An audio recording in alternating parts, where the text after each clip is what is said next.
The attempt to redraw Ohio's political map is getting started, with both sides pushing for an open and transparent process that follows the Constitution. Well, lawmakers will try to meet a September 30th deadline to redraw the state's 15 U.S. congressional districts. 10 TV political reporter Doug Petcash joins us now with a look at how that process is setting up. Well, Jeff, Yolanda, the Democrats introduced their proposed congressional district map yesterday. Today, Republican leaders announced the 12 members of the bipartisan Joint Committee on Congressional Redistricting that will shepherd this process through the General Assembly. Right now, Republicans hold 10 of Ohio's 15 seats in the U.S. Congress. Democrats proposed a map that would create 7 districts that lean left and 8 that lean right. Political experts say Republicans would also like to pick up 2 or 3 more seats in the House through redistricting.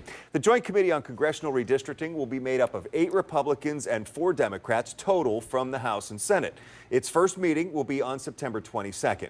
House Speaker Matt Huffman says the House and Senate will have public hearings on redistricting in September, and the process will follow what voters approved in 2018, requiring fair maps.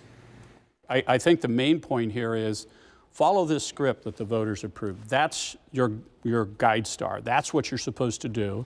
And if you know, when we get to the end, we're going to try to pass a map that is something that can be administered in an election in 2026.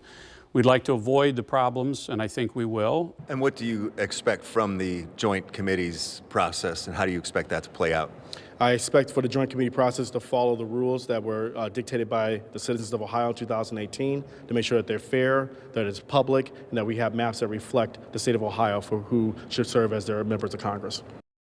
All right, follow along here. If the legislature does not approve a map with 3/5 majority and 50% of Democrats supporting it by the end of the month, then the Ohio Redistricting Commission will try to pass one by the end of October. If that fails, it goes back to the legislature, where only a simple majority will be needed, and ultimately it could end up back in the courts, which is what happened the last time redistricting was tried here.